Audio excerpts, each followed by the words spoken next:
Top quality और consistent performance के लिए सिर्फ सिल्वर पंप्स। टॉप क्वालिटी और कंसिस्टेंट परफॉर्मेंस के लिए सिर्फ सिल्वर पंप्स, नाम याद रखना। माझं नाव दत्ता मधुकर बनसोडे, कुठले रहिवासी आहे?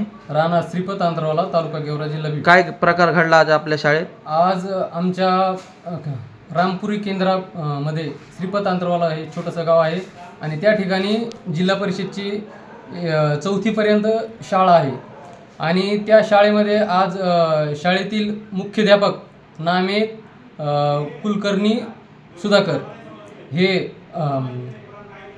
आज आम्हाला बाजूला जे काय शाळेचं बांधकाम चालू आहे त्या रूममध्ये एक बॉटल घेऊन आणि बिस्लरी घेऊन त्यामध्ये ते बॉटल दारूची बॉटल टाकत होते आणि आमच्या गावातील काही नागरिकांनी ते बघितलं आणि त्यांना तिथेच पकडलं आणि त्यांना विचारलं असता ते म्हणले हे पाणी आहे, मी असं इथली कचरा उचलीत आहे। पण आम्ही ती बॉटल बघितल्यानंतर त्याच्यामध्ये आम्हाला असं आढळून आलं की त्यामध्ये दारू आहे आणि सदरील शिक्षक हे आजच नाही तर इथून पाठीमागं 4 वर्षापासून आम्ही त्यांचं हे कारस्थान बघत आलेलो।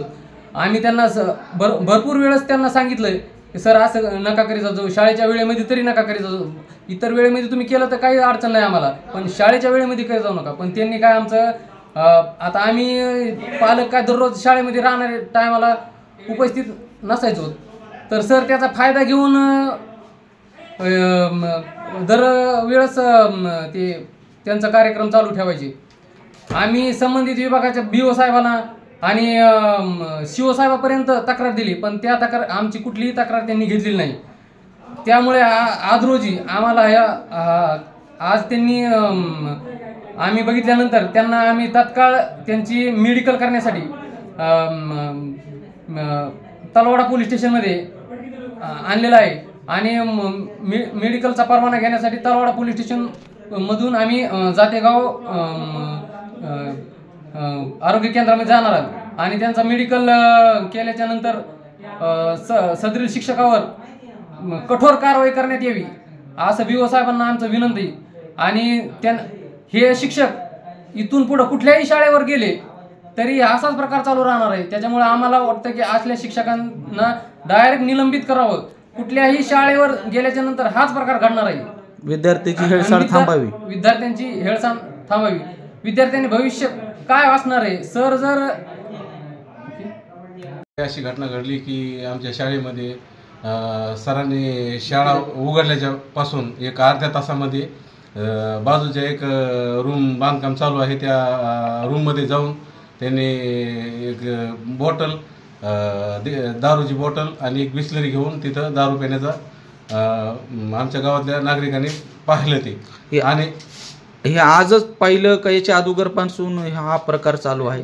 नाही, याच्या अगोदरपासून बऱ्याच दिवसापासून हे प्रकार चालू आहे, 3-4 वर्षापासून हा प्रकार चालू आहे। संबंधित आम्ही BO साहेबांना, आमचे केंद्रप्रमुख रामपुरीचे चव्हाण साहेबांना यांना वारंवार कळून सुद्धा त्यांनी आमची दखल घेतलेली नाही। बरं, हे जे शिक्षक आहेत किती वर्षापासून आपल्या गावातील शाळेवर कार्यरत आहे? हे शिक्षक आमच्या गावामध्ये कार्यरत आमच्या गावामध्ये 3 ते 4 वर्ष झाले आहेत त्यांना। आता किती शिक्षकाची नियुक्ती आहे तिथं? तिथं 2 शिक्षकाची नियुक्ती आहे। तर किती शिक्षक कार्यरत आहे सध्या? सध्या एकच आहे। तर विद्यार्थ्यांची हेळसाळ होती आज तुमच्या निदर्शनात आल्यानंतर आपण कुठे आले आहात आज? BO साहेबांना तक्रार केली, फोनच घेतला नाही त्यांनी अगोदर।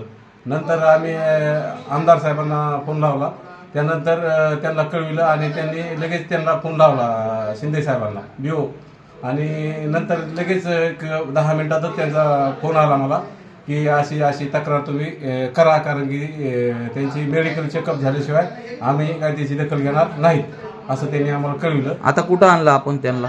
आम्ही त्यांना इथं पोलीस स्टेशनमध्ये आणलंय सध्या। आता त्या मेडिकल चेकअपसाठी काय पत्र घेतलं का पोलिसाकडून? पत्र आता द्यायला लागले ते आम्हाला, घेतलंच समजा। आता अजून काय अडचण आहे आपली? आमच्या अडचण हेच आहे की सरांची बदली करून आम्हाला चांगले शिक्षक BO साहेबांनी द्यावे, एवढीच आमची विनंती। आणि हे शिक्षकांचं करायचं काय आता? आता ह्या शिक्षकांचं ते BO साहेबांनी ठरवायचं यांना कुठं ठेवायचं, काय करायचं, कोणत्या शाळेवर, कुठल्या शाळेवर जरी गेले तरी विद्यार्थ्याची हेळसांड होणारच आहे, याच्यामध्ये नुकसान होणार आहे याच्यामध्ये.